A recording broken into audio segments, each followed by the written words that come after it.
ओम शांति। 11/1/2024 की प्रातः मुरली। बाप दादा मधुबन। मीठे बच्चे, सदा इसी में नशे में रहो कि भगवान हमको पढ़ाते हैं।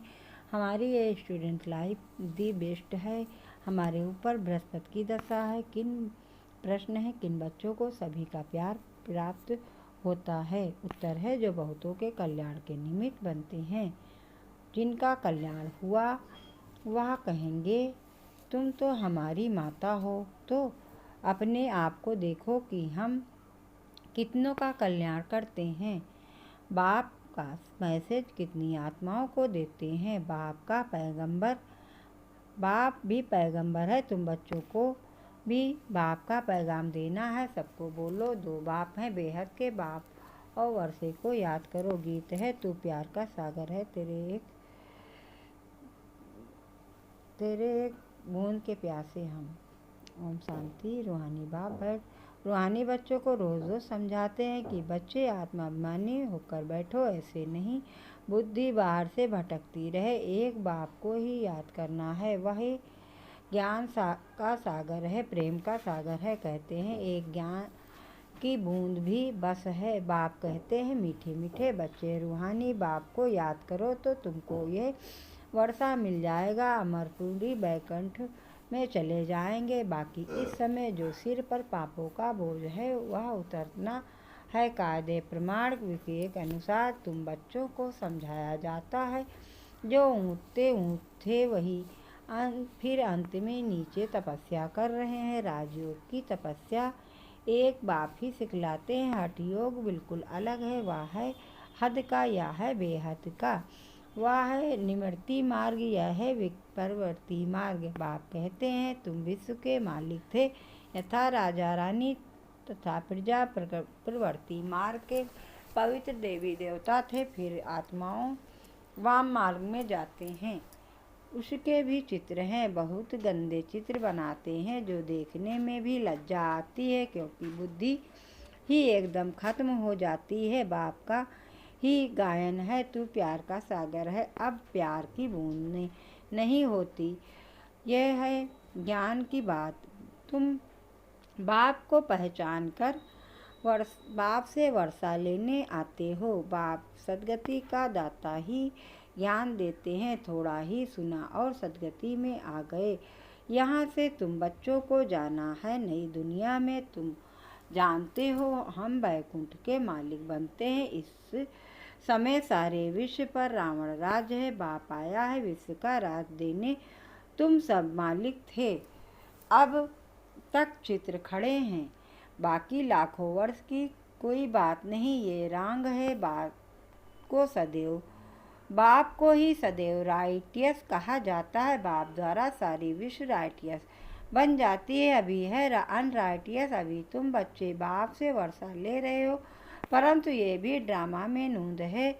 जो ज्ञान सुनते सुनते आश्चर्यवंती सुनंती कथंती भागंती हो जाते हो। मम माया तुम कितनी जबरदस्त हो, जो बाप से बेमुख करा देती हो। क्यों नहीं जबरदस्त होंगी?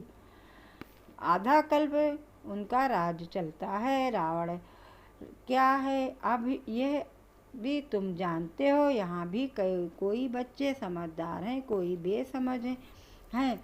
तुम जानते हो हमारे ऊपर बृहस्पति की दशा है, तब हम स्वर्ग में जाने का पुरुषार्थ कर रहे हैं। मनुष्य जो मरते हैं वह तो कोई स्वर्ग में जाने का पुरुषार्थ नहीं करते, सिर्फ ऐसे ही कह देते हैं स्वर्ग पधारा। तुम जानते हो सच सच स्वर्ग में जाने का पुरुषार्थ हम कर रहे हैं, अथवा स्वर्ग का मालिक बनने का पुरुषार्थ कर रहे हैं। ऐसे कभी कोई नहीं कहेंगे कि यह स्वर्ग जा रहे हैं। कहेंगे, यह क्या कहते हो? मुख बंद करो। मनुष्य तो हद की बातें सुनाते हैं, बाप तुम्हें बेहद की बातें सुनाते हैं। तुम बच्चों को बहुत पुरुषार्थ करना चाहिए, बहुत नशा चढ़ना चाहिए। जिन्होंने कल पहले पुरुषार्थ किया, जो पद पाया वही पाएंगे। अनेक बार तुम बच्चों को माया पर जीत पहनाई है, फिर तुमने हार भी खाई है। यह भी ड्रामा बना हुआ है। जो तो बच्चों को बड़ी खुशी होनी चाहिए। मृतलोक से अमरलोक में जा रहे हैं। Student life is the best. इस समय तुम्हारी बेस्ट लाइफ है, इसे कोई भी मनुष्य नहीं जानते। भगवान खुद आकर पढ़ाते हैं। ये है दी बेस्ट स्टूडेंट लाइफ। आत्मा ही पढ़ती है, फिर कहेंगे इनका नाम फलाना है। आत्मा ही टीचर है ना, आत्मा ही सुनकर धारण करती है। आत्मा ही सुनती है, परंतु देह अभिमान के कारण समझते नहीं। सतयुग में भी समझेंगे कि हम आत्मा को यह शरीर मिला है, अब वृद्धावस्था हुई है, झट साक्षात्कार होगा। अभी हम ये पुराना चोला छोड़ नया लेते हैं। भ्रमरी का मिसाल भी अभी का है। अब तुम जानते हो अभी हम ब्राह्मणियाँ हैं। ड्रामा प्लेन अनुसार जो भी तुम्हारे पास आते हैं उन पर भू भू करते हो, फिर उनसे भी कोई कच्चे कोई सड़ जाते हैं। सन्यासी लोग तो ये मिसाल दे ना सके, वो थोड़े ही आप सामान बनाएंगे। तुम्हारे पास तो एम ऑब्जेक्ट है। ये सत्य नारायण की कथा, अमर कथा, यह सब तुम्हारी है। एक ही बाप सत्य सुनाते हैं, बाकी सब है झूठ। वहाँ सत्यनारायण की कथा सुनाकर प्रसाद खिलाते रहते हैं। कहाँ वह हद की बातें, कहाँ यह बेहद की बातें। तुमको बाप डायरेक्शन देते हैं, तुम नोट करते हो। बाकी किताब शास्त्र आदि तो सब खत्म हो जाएंगे, पुरानी कोई भी चीज़ नहीं रहेगी। मनुष्य समझते हैं कलयुग में अर्जुन 40,000 वर्ष पड़े हैं, इसलिए बड़े बड़े मकान आज बनाते रहते हैं, खर्चा करते रहते हैं। क्या समुद्र छोड़ेगा एक ही लहर में, सब कर हप कर लेगा ना। ये सब बॉम्ब्स थी ना रहेंगी। अभी 100 वर्ष के अंदर सब क्या क्या निकला है। आगे वायसराय भी 4 घोड़े की गाड़ी में आते थे, अब थोड़े समय में क्या क्या हो गया है। स्वर्ग तो बहुत छोटा है, नदी के किनारे पर तुम्हारे महल होंगे। अभी तुम बच्चों पर बृहस्पति की दशा है, बच्चों को खुशी होनी चाहिए। हम इतने साहूकार बनते हैं, कोई दिवाला मारते हैं तो राहु की दशा कहा जाता है। तुम अपनी दशा पर हर्षित रहो। भगवान बाप हमको पढ़ाते हैं, भगवान किसको पढ़ाते हैं क्या तुम बच्चे जानते हो। हमारी ये स्टूडेंट लाइफ दी बेस्ट है। हम नर से नारायण वृक्ष के मालिक बनते हैं।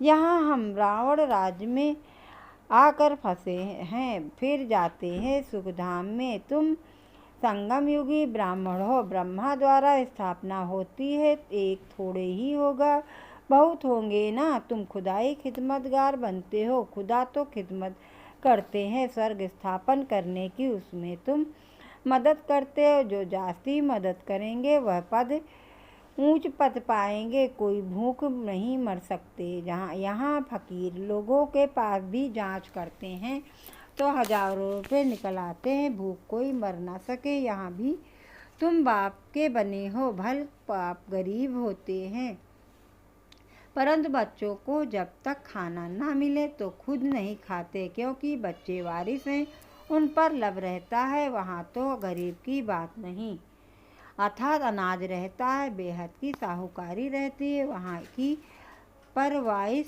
देखो कितनी सुंदर है। तब बाबा कहते हैं जब फुर्सत मिले तो लक्ष्मी नारायण के चित्र के सामने जाकर बैठो, रात को भी बैठ सकते हो। इन लक्ष्मी नारायण को देखते देखते सो जाओ। अहो बाबा हमें ऐसा बनाते हैं, तुम ऐसा अभ्यास करके देखो कितना मज़ा आता है। फिर सुबह को उठकर अनुभव कराओ, सुनाओ। लक्ष्मी नारायण के का चित्र और सीढ़ी का चित्र सबके पास होना चाहिए। स्टूडेंट जानते हैं हमको कौन पढ़ाते हैं, उनका चित्र भी सारा मदार है पढ़ाई के ऊपर। स्वर्ग का मालिक तो बनेंगे, बाकी पद का मदार है पढ़ाई पर। बाप कहते हैं ये पुरुषार्थ मैं आत्मा हूँ, शरीर नहीं। मैं बाबा से वर्षा लेता हूँ, कोई भी तकलीफ नहीं। माताओं के लिए तो बहुत सहज है, पुरुष लोग तो धंधे पर चले जाते हैं। इस एम ऑब्जेक्ट के चित्र पर तुम बहुत सर्विस कर सकते हो, बहुतों का कल्याण करेंगे तो तुमको बहुत प्यार करेंगे, कहेंगे तुम हो तो हमारी माता हो, जगत के कल्याण के लिए तुम माताएं निमित्त हो।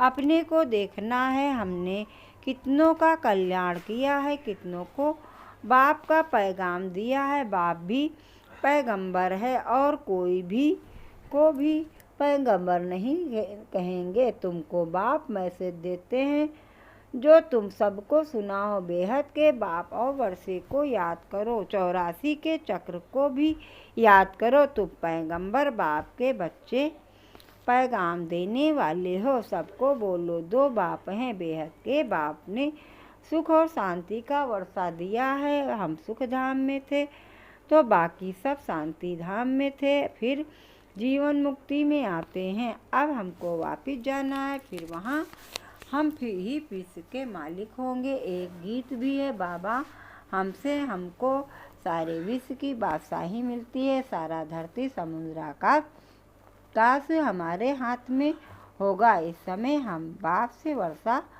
बेहद का वर्षा ले रहे हैं। तुम हो गुप्त वारसियत शिव शक्ति सेना। ये है ज्ञान कटारी ज्ञान बाण। उन्होंने देवियों को स्थूल हथियार दे दिए हैं। भक्ति मार्ग में कितने मंदिर बनाए हैं, कितने चित्र आदि हैं। तब बाप कहते हैं भक्ति मार्ग में तुमने सब पैसे आदि खत्म कर दिए हैं। अब ये सब खत्म होने वाले हैं, डूब जाएंगे। तुमको साक्षात्कार भी कराया गया था कि वहाँ कैसे जाकर खानियों के हीरे जवाहर ले आते हैं, क्योंकि ये सब दब जाते हैं। बड़े बड़े राजाओं के पास देखता खाने अंडरग्राउंड होते हैं, वह सब दब जाएंगे। फिर तुम्हारे कारीगर लोग जाकर ले आएंगे, नहीं तो इतना सोना कहाँ आदि कहाँ से आएगा। स्वर्ग में सीन अजमेर में देखते हैं ना। बाबा ने कहा था म्यूजियम भी ऐसा ही बनाओ, स्वर्ग का फर्स्ट क्लास मॉडल बनाना चाहिए। तुम बच्चे जानते हो अभी हम अपनी राजधानी स्थापन कर रहे हैं। आगे कुछ भी जानते थे अब जानते जा रहे हैं, कुछ भी नहीं जानते थे अब जानते जा रहे हैं। ऐसे नहीं, हम हर एक के अंदर को जानते हैं। कोई विकारी भी आते थे, कहाँ जाता था, क्यों आते हो, तो कहते थे आएंगे तब तो विकारों से छूटेंगे। मैं बहुत पाप आत्मा हूँ। बाप कोई कहेगा अच्छा कल्याण हो जाए। माया बड़ी रुस्तम है। बाप कहते हैं बच्चे तुम्हें इन विकारों पर जीत पानी है, तभी जगत जीत बनेंगे। माया भी कम नहीं है। अभी तुम पुरुषार्थ कर लक्ष्मी नारायण जैसा बनते हो। इनकी जैसी ब्यूटी और किसी की हो न सके। यह है नेचुरल ब्यूटी। हर 5000 वर्ष के बाद स्वर्ग की स्थापना होती है, फिर 84 जन्मों के चक्र में आते हैं। तुम लिख सकते हो ये यूनिवर्सिटी कम हॉस्पिटल है। वह हेल्थ के लिए, वह वेल्थ के लिए। हेल्थ वेल्थ हैप्पीनेस 21 जन्म के लिए आकर प्राप्त करो। धंधे वाले भी अपना बोर्ड लगाते हैं, घरों में भी बोर्ड लगाते हैं। ऐसे ऐसे लिखेंगे भी वही जो नशे में रहते होंगे। जो भी आए उनको समझाओ तुमने बेहद के बाप से वर्षा लिया था, फिर 84 जन्म ले तुम पतित बने हो। अब पावन बनो, अपने को आत्मा समझो, बाप को याद करो। बाबा भी ऐसे करते हैं। यह है पहले नंबर के पुरुषार्थी। कई बच्चे लिखते हैं बाबा तूफान आते हैं, ये होता है। मैं लिखता हूँ मेरे पास तो सब तूफान पहले आते हैं। मैं पहले अनुभवी बनूं तब तो समझा सकूं। ये तो माया का धंधा है। अब बाप कहते मीठे लाडले बच्चे, अब तुम्हारे ऊपर बृहस्पति की दशा है। तुम्हें किसी को भी अपनी जन्म पत्रीवाद दिखाने की ज़रूरत नहीं। बाबा सब कुछ बता देते हैं। वहाँ आयु बड़ी होती है। श्री कृष्ण भी योगेश्वर कहते हैं। इनको योगेश्वर के लिए योग सिखाया तो यह बना। कोई मनुष्य मात्र सन्यासी आदि को योगेश्वर नहीं कह सकते। तुमको ईश्वर योग सिखाते हैं। इसलिए योगेश्वर और योगेश्वरी नाम रखा है। ज्ञानेश्वर ज्ञानेश्वरी भी इस समय तुम ही हो, फिर जाकर राज राजेश्वर भी तुम ही बनते हो। अच्छा मीठे मीठे सिकलते बच्चों प्रति माता पिता बाप दादा का याद प्यार हो। गुड मॉर्निंग रूहानी बाप की रूहानी बच्चों को नमस्ते। हम सब रूहानी बच्चों की तरफ से रूहानी माता पिता बाप दादा को याद प्यार गुड मॉर्निंग, नमस्ते नमस्ते नमस्ते। धारणा के लिए मुख्तार है। पहली पॉइंट है, ए मार्गजेट को सामने रख पुरुषार्थ करो। लक्ष्मी नारायण के चित्र को सामने देखते हुए अपने आप से बातें करो। हो बाबा, आप हमें ऐसा बनाते हो, हमारे ऊपर अभी बृहस्पति की दशा बैठी है। दूसरी पॉइंट है, आप समान बनने के लिए ब्रह्मी की तरह ज्ञान की भूभू करो। खुदाई खिदमतगार बन स्वर्ग की स्थापना में मदद की बाप की मदद करो। वरदान है, देहभान से न्यारे बन परमात्मा प्यार का अनुभव करने वाले कमल आसन धारी भव। देहभान से न्यारे बन परमात्मा प्यार का अनुभव करने वाले कमल आसन धारी भव। विस्तार से है, कमल आसन ब्राह्मण आत्माओं के श्रेष्ठ स्थिति की निशानी है। इसी कमल आसनधारी आत्माएं इस देहभान से स्वतः न्यारी रहती हैं। उन्हें शरीर का भान अपनी तरफ आकर्षित नहीं करता। जैसे ब्रह्मा बाप को चलते फिरते फरिश्ता रूप व देवता रूप सदा स्मृति में रहा, ऐसे नेचुरल देही अभिमानी स्थित सदा रहे। इसको कहते हैं देह अभिमान से न्यारे। ऐसे देह भान से न्यारे रहने वाले ही परमात्मा प्यारे बन जाते हैं। स्लोगन है, अपनी विशेषताएं व गुण प्रभु प्रसाद है, उन्हें मेरा मानना ही देह अभिमान है। अपनी विशेषताएं व गुण प्रभु प्रसाद है, उन्हें मेरा मानना ही देह अभिमान है। अवेक साइलेंस द्वारा डबल लाइट फरिश्ता स्थित का अनुभव करो। बाप समान ब्रह्मा बाप से प्यार है तो अब ब्रह्मा बाप समान फरिश्ता बनो। सदैव अपना लाइट का फरिश्ता स्वरूप सामने दिखाई दे कि ऐसा बनना है, और भविष्य रूप भी दिखाई दे। अब ये छोड़ा और वह लिया। जब ऐसी अनुभूति हो तब समझो कि संपूर्णता के समीप हैं। अच्छा, ओम शांति ओम शांति ओम शांति।